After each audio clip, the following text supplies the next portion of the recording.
Is this the easiest real estate business to start with no money that everybody ignores? So I'm making about $175,000 a month, and I don't have to deal with cleaning toilets or turnover.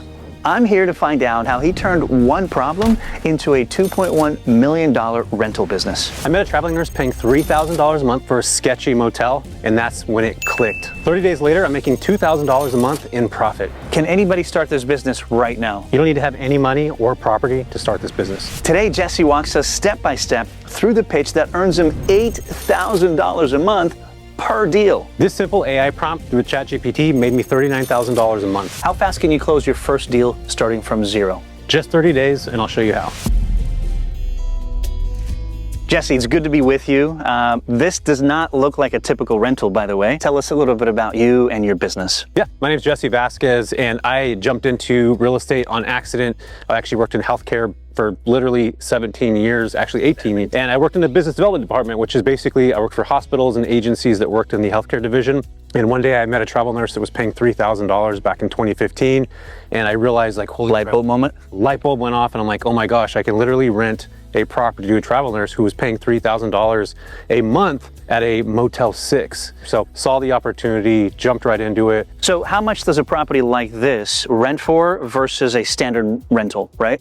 Yep. So a property like this would rent for about $2,500 a month here in Modesto, California. $3,000 max. This was typically rented for about $8,500 or more a month. So we're talking a 3 to 4x long-term rental rate. Are you serious? I am totally serious. So the midterm rental business opportunity gives you 3 times what an average rental would be. 3 to 5x. Absolutely. That's insane. So how many years in the business as of today? I've been full-time in the business for over 5 years now. What's the scale of your operations, Jesse? Give us the full picture. Yeah, so I have 21 properties that I own right now that I actually own and manage myself. And then I also manage 12 other co-hosting properties. So we have a portfolio of over 34 properties right now, which is pretty awesome. And when I left my W-2 job, I had 9 properties. So we've been able to scale since then twice the size, which is pretty freaking awesome. That's amazing. And Modesto houses aren't cheap. Actually, you know what? They're not that bad. You could buy a property here for about $350,000, which isn't super bad. I know in other countries or other markets, it's so different. This here is a gold mine because there's a lot of travel nurses that come here. So there's just a massive amount of patients, and there's not enough clinicians to meet the demand. So this has always been an influx market where there's just clinicians always coming to. And there's actually multiple different areas all over the US that have the same exact scenario. Cool, well, I'd love to check out the inside, but before we get in there, do you have a name for this home? Because it's not a typical house. Yeah, this is a treehouse. It's actually been on Netflix. Netflix rented this property. They did the Lacey Peterson interview, which is not the greatest story, but it is iconic to Modesto. Featured in a lot of places. Okay, let's go check out the inside. Let's check it out. Obviously, this house is super unique. What did you pay for it, if you don't mind sharing? I paid $710,000 for this property. Okay. So it's one thing to have an idea, but it's another to have the confidence to pitch the hospital. So I know you had a little help by working in that industry for a while. What's your advice to those who are not in the industry to approach it in a similar way? The first thing I would say is that I recognize that there was a need. And most people that are creating or trying to build a business need to find that need. There was a ton of travel clinicians that were coming to the market. I'm actually solving the problems. If you're able to literally solve any problem with businesses or companies, you're creating value for them. I think a lot of times we get stuck in our own heads that what are we creating? What kind of value are we bringing? Find the problem and then find the solution. How long were you doing this as a side hustle before you went all in, and any lessons there? I did this for 5 years before I decided to go all in. The pandemic kind of forced it. I definitely could have done it a lot sooner if I would have put all my time and energy into that specific thing, but I was working 10 hours a day, commuting to the Bay Area back and forth daily, which is a 4 or 5 hour commute. So for me, the likelihood of this growing even faster, quicker, if I would have jumped all in, 100%. But you could do both. You could still have a side hustle and a full-time job, but the pandemic absolutely forced that to happen. What was the total cash flow on that first deal after expenses? Yeah, total cash flow is about $2,800 after expenses. And that was my first deal back in 2015, which is unheard of for one single door. If you're creating the value for these companies, you're absolutely gonna make more money. This is not Airbnb. It's not where you're listing on a platform racing for the bottom. This is where you actually think like a business owner. You start to create opportunities for these companies and you're solving their problems. And the second that you realize that, that's where the opportunities actually lie, and that's where the higher income comes in. 99% of people are going to list on Airbnb and wait for bookings. We're being proactive by creating relationships, which is exactly what we're teaching. Is the company paying for the tenant or the tenant paying that enormous amount of rent? Yeah, the company's actually paying. So they're the leasee on the leases, which is great. So you're not going to have squatters because these companies are multi-million-dollar companies. Yeah. So they're actually paying the lease and they're handling the payments and all that stuff. Do you guys want to see the exact steps Jesse used to build this business? Well, he created a free masterclass where he walks you guys through it. So make sure, scan the QR code, grab the link, and don't forget to like and subscribe so you don't miss any future videos. I'm sure there's more unique stuff about this house. Can we go check out some of those features? Absolutely, let's check it out. All right. Let me ask you a question about starting this business, no experience, no money. I'm sure you guys are wondering, what does that look like? Is that possible? Absolutely. Yeah, so you can jump into this with no money. This is where the relationship piece is so important. In the blueprint, if you guys go pick that up, you can realize that you can connect with companies and agencies. You start to actually find lead flow that comes through, and you start plugging in people's properties or arbitraging them yourself. So there's a bunch of different levers that you can play to start to build this portfolio without owning any property or not having any money at all to start. In a nutshell, how would you get started then? I would be going to like AMN Healthcare. I would be reaching out to ALE Solutions, going and finding relocation specialists or recruiters on LinkedIn and sending them direct messages on how you can actually serve them in the market. And now you're actually building a Rolodex of people that you can actually serve in whatever specific market you're at. So it's not go and find the house first, and go find the relationship first. Absolutely. Right? Yeah, houses are everywhere. You can find those on platforms, but the connections with the agencies and the relationships you build, those are far more valuable than the property. On average, what does your deal size look like? What's your profit? And then what can a new person expect to? Yeah, so on the insurance side, you can make about $7,000 a month, which would be profit of over 5K, depending on whatever market you're in. That's insane. Absolutely amazing. And the second you start dropping down to like corporate housing and connecting with those types of companies like construction and things like that, you're probably looking at 5-6K a month. So that's a pretty decent average to pick up when you start to get in the space. And you don't have to have an experience. Again, you just need to think about the relationship piece and how you're actually serving these companies that are coming through. Somebody watching right now has no connections, wants to get started today. What's their first step that you recommend they take? Yep, I would recommend going on Furnish Finder and looking at unmatched leads, which we could talk about that a little bit later, but also even using AI to find out what local hospitals are in the market, calling the HR departments of those hospitals, asking if there's any travel nurses that are coming, and then going on LinkedIn and looking those people up that they give you the answers to. And then second off, you're just gonna go find the housing for them, either to arbitrage or to rent for somebody else. So that's exactly what the goal is to build those relationships first.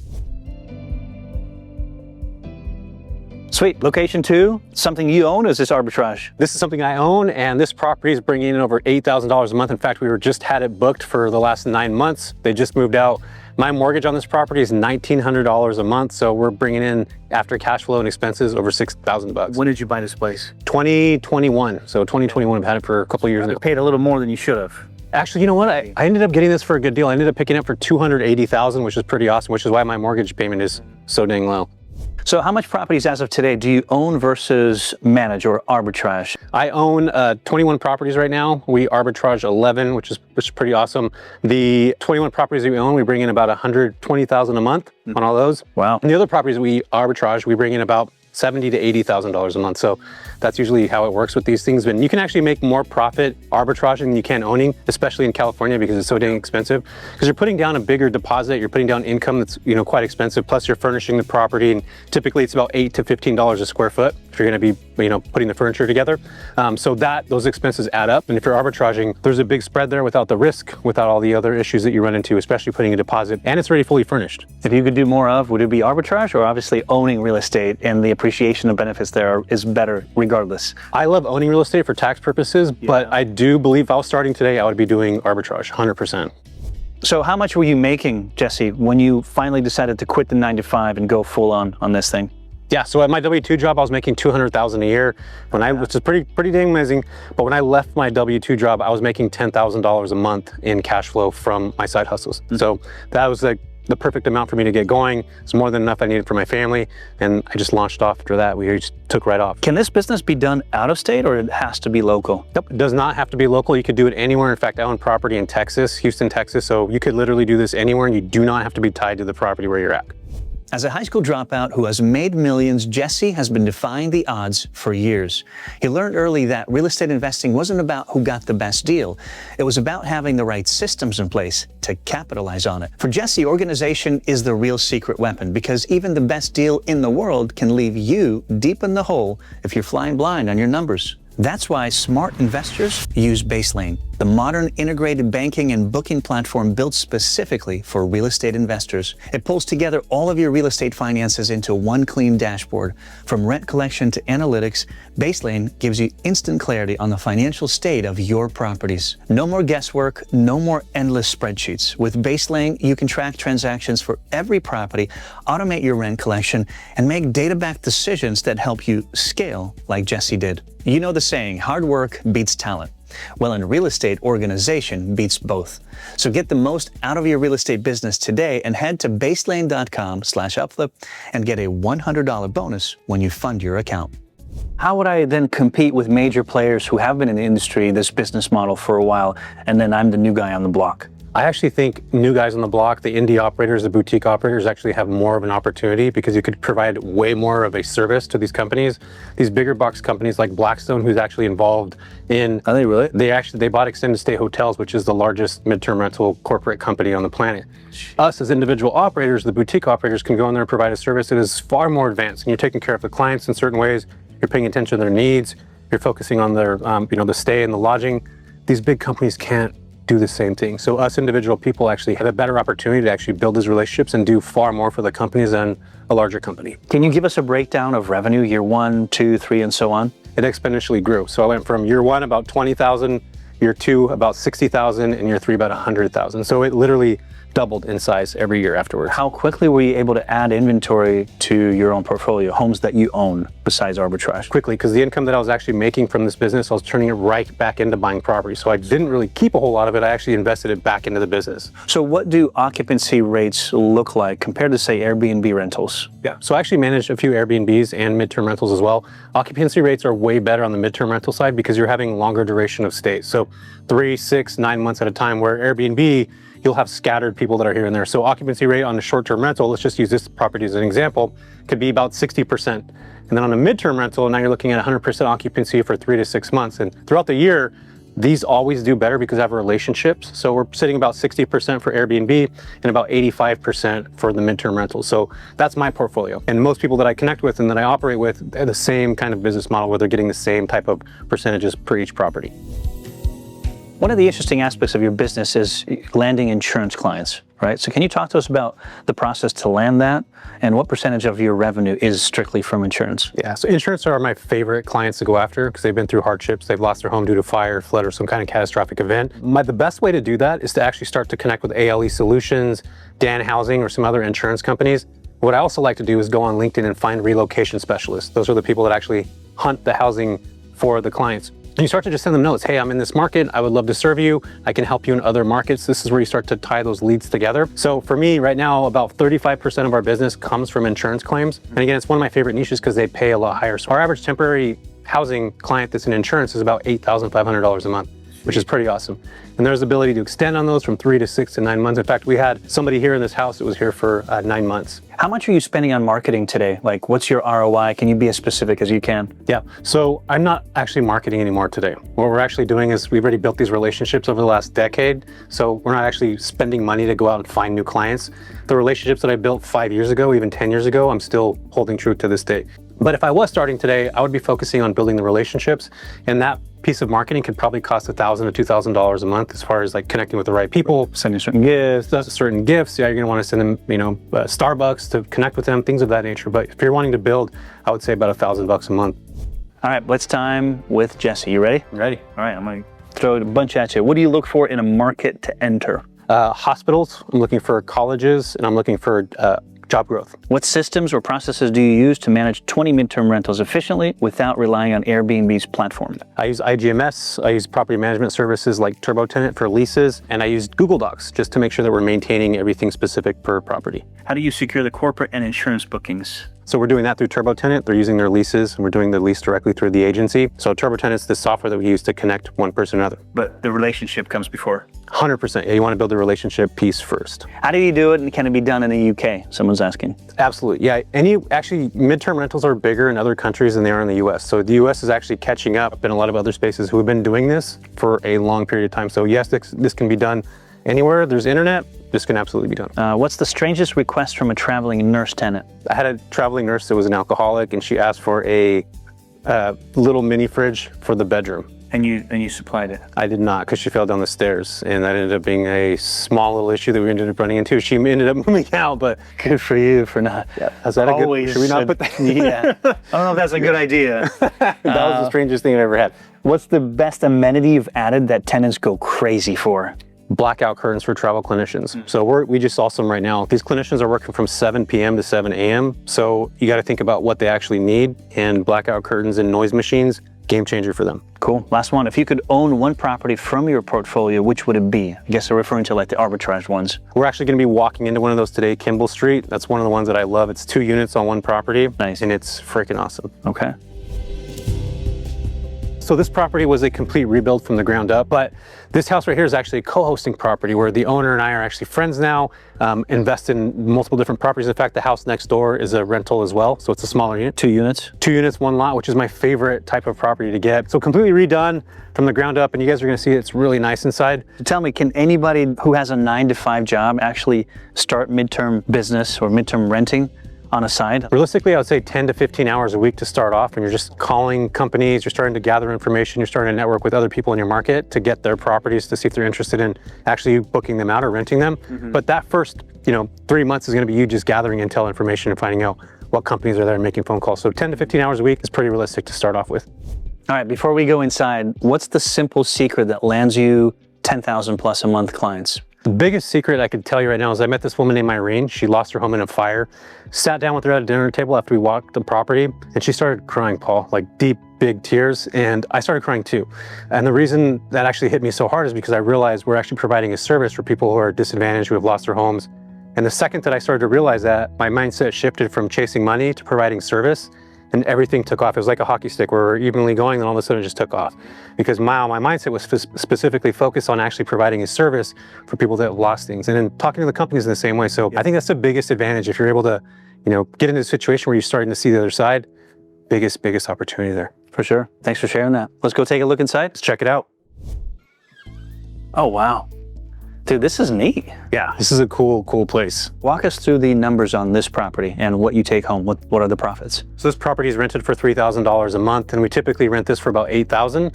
So our numbers are pretty good, right around $4,500 a month to $5,000 is what we're bringing in cash flow per month after this property is booked out. There's 2 on the property. Yep. So boat? This is just this one unit. Just this at $8 grand? Yeah. The other unit rents for about $5K a month. So between these 2 units, I mean, we're doing sometimes between $7,000 to $10,000 from just these 2 doors. So again, this is why I love having 2 units on 1 lot. It just gives you more flexibility. You have the ability to house more people, or you can split them up, and that's fantastic. Question, why can't the owners just do it themselves and take the additional profit? She doesn't want to spend the time and energy. She's an investor, real estate investor. This is an entire business. She's happy with $3K per side? That's what she had it rented for. She wanted to get that exact amount. So this property right here would rent traditionally long-term rental for about $2,000. So she's actually making an extra $1,000 a month by renting it this way. And so again, depending on who's staying at this property at whatever time frame, we're making anywhere between $5,000 to $7,000, and she's cash flowing the rest. It's crazy money in this midterm plan or this model of business. Yeah. It's one of the greatest ways. And again, like, it continues to happen because we have the relationships that every time somebody comes here, they're asking what properties we have that are available. How many hours a week do you work today, 5 years in? And at what point, Jesse, can this become truly passive income? I work about 15 hours a week right now. I have a complete team that's backing this up. Yep. And what period of time did you step out more? Year 3. Yeah, year 3, I put systems operations together, which you're going to learn in the blueprint if you guys go and grab that. But that's exactly how I started to scale when I started hiring VAs and I started putting people in place that can actually, reduce my time of being involved in the business. Nice. That's when I started to scale. So year 3, absolutely. Could be done way faster, but it took me a little bit of time to get moving along. Tired of watching others succeed while you guys sit on the sidelines? Midterm rentals are one of the most overlooked yet profitable businesses you can start today. With higher returns than long-term housing, none of the hassle of Airbnbs, and constant demand from nurses and temp workers. In the midterm rental blueprint, Jesse here gives us the step-by-step blueprint to find the right property, set the right pricing, market for high occupancy, and set you on the path to close your first deal with no experience or money. Plus, you get full access to UpFlip Academy with step-by-step programs across 22 niches. So scan the QR code and grab the link today.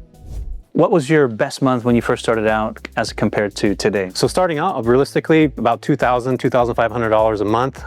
That was my first month, and I think that's pretty realistic what people would make now.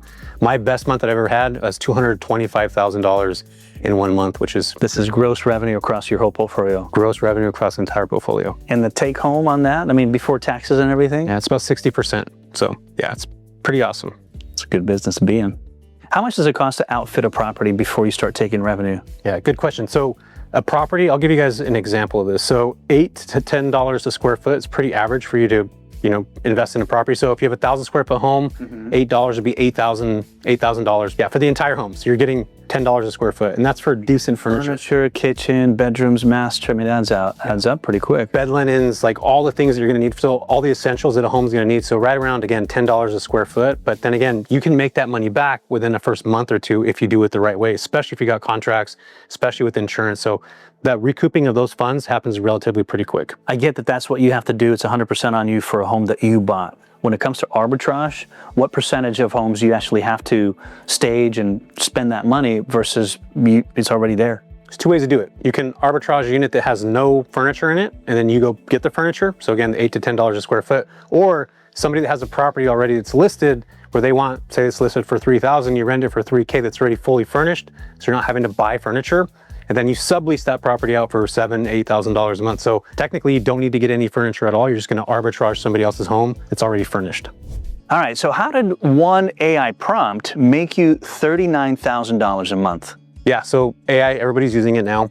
What I do is I normally go in and ask any big box stores that are coming to the market, like Amazon, Walmart, within a 40 to 50 mile radius. And I started to research what companies are going to this market on ChatGPT, and guess what popped up? The company that was there on assignment as they were breaking ground. And it also showed me what agency is actually on assignment. So I called the company. They actually had 30 employees that were coming down, rented 6 of my properties for $6,500. That's it. Do the math on that. So literally everybody has that in their pockets. I'm speechless.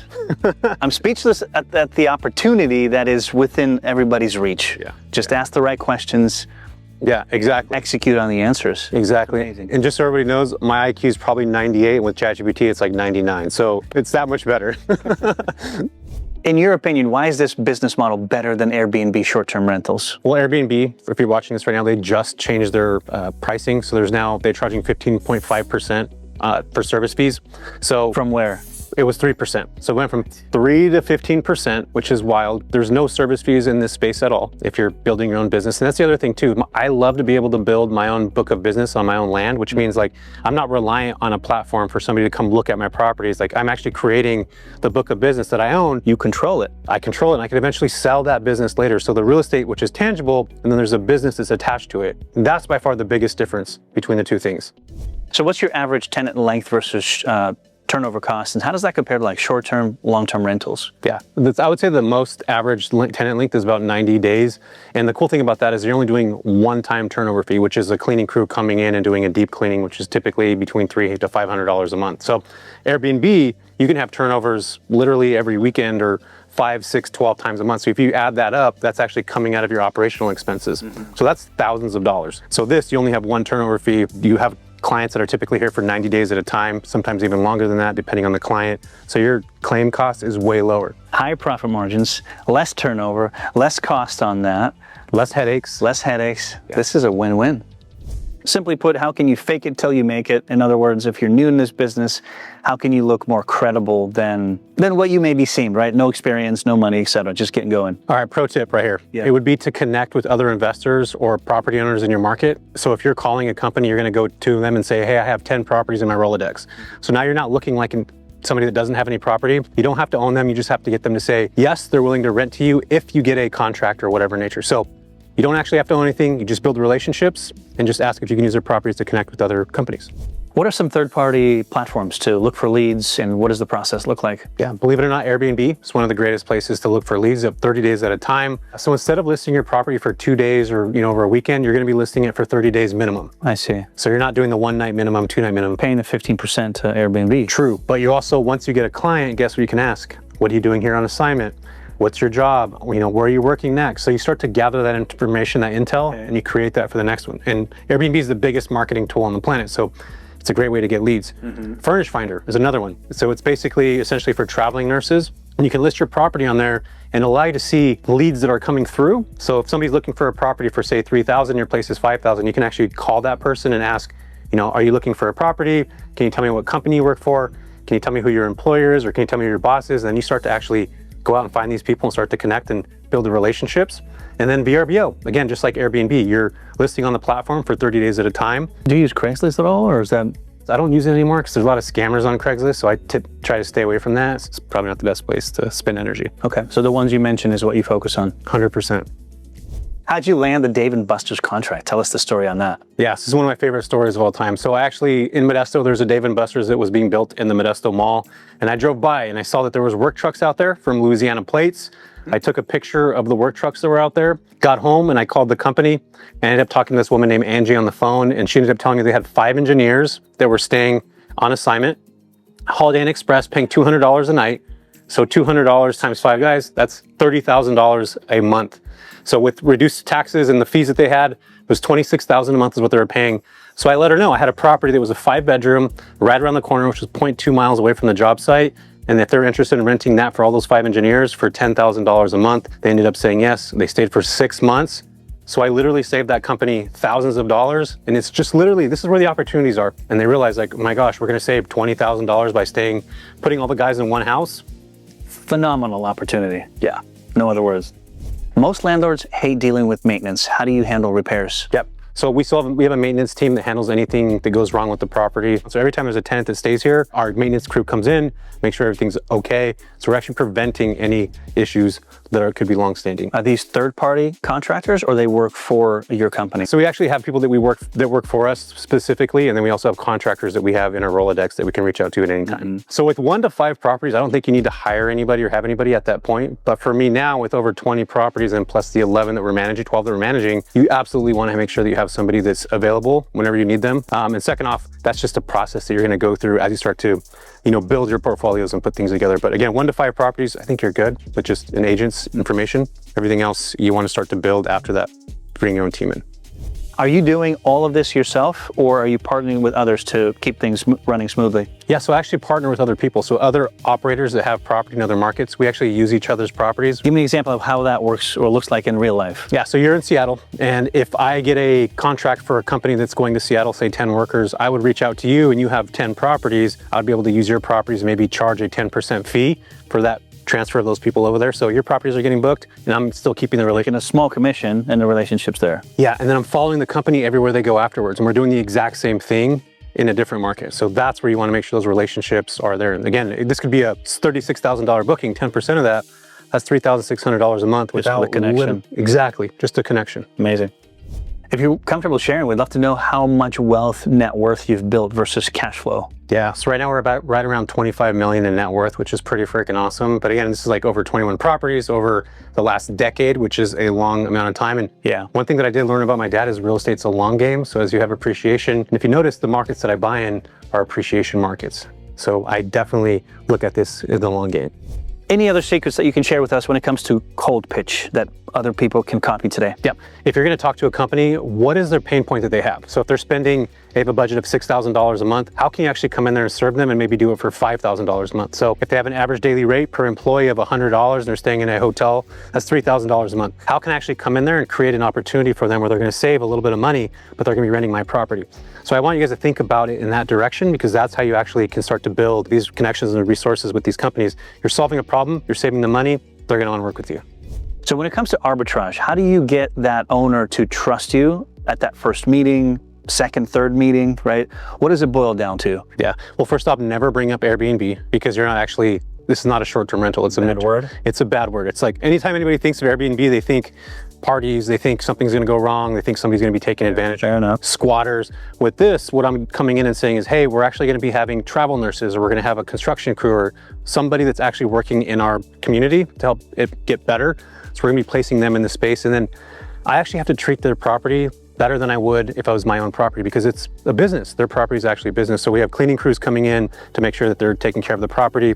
And I like to walk homeowners through the home after 3 to 6 months after somebody leaves, so they can see what it actually looks like afterwards. 9 out of 10 times is better than, a long-term tenant they may have had in the past. Because being in real estate, sublease is also could be a negative word, right? Yeah. Like people don't want to sublease; they want to work with you, but you got to get past that barrier somehow. Right. So I'm subleasing that. So that's the entire point. Is we're just educating them on what we're actually doing and how we're solving the problems for these companies and who's going to be staying. We're doing background checks and showing them all the things that they need to know. Full transparency. Exactly. What percentage of profits do you take from the arbitrage deals? Yeah, so we take 100% from arbitrage. So if I rent the place for $3,000, we're going to sublease that out for say 7 or 8. We're keeping all that cash. Now, if I'm co-hosting where you have a property and you don't want to do any of the management stuff, we charge 25% to manage somebody else's property. So again, if it makes $10,000 a month, we're making $2,500 a month from just that booking. So that's a revenue share model. So your business so far as of today is California, Texas. Why are those markets specifically, and are there markets where this just doesn't work? So California, specifically Northern California and the pocket here in the Central Valley is one of my favorite markets. There's an underserved market here for clinicians, and there's just a lot of people that come here. There's not a whole lot of hotels. So there's a massive opportunity here to house folks that are coming into these markets. And then Houston, Texas, I love it because it's continuing to grow. There's data centers that are being built there. There's a lot of new companies that are moving there. So I love to be able to capture those folks. And this actually works in any market. We talked about AI data centers that are being built in the US and random markets in the US. So you can actually find a niche of a potential company that you could serve in these little small markets that you can actually start to create a book of business. In fact, I had a student that did this with a windmill company in Idaho. And he just connected with this windmill company where they serve, these giant windmills. These companies come through and they send people. He literally built a portfolio doing that. So you can find little opportunities anywhere in the US, especially if you start thinking outside the box. That's amazing. What would be the right question to ask AI in terms of looking for a new market? Yeah, I would ask for markets that are continuing to grow, new hospitals that are expanding. I would also ask, if any data centers are coming through, any big box stores that are being built from the ground up. Gotcha, because that's always going to entail somebody coming from out of state to manage the project. Always, yeah, there's always out-of-state employees that are coming to work on these projects. I know that. What's been the worst home that you bought? What made it worse? What did you learn? What did it cost you? Yeah, I bought a property in Aptos, California, which is by Santa Cruz, for those that aren't familiar with it. Complete gut. It was a property that needed a complete gut renovation. When I bought this property, the contractor, who's also my real estate agent, told me that it would be about $100,000 to get it refurbished. Not the case at all. You put your trust in him?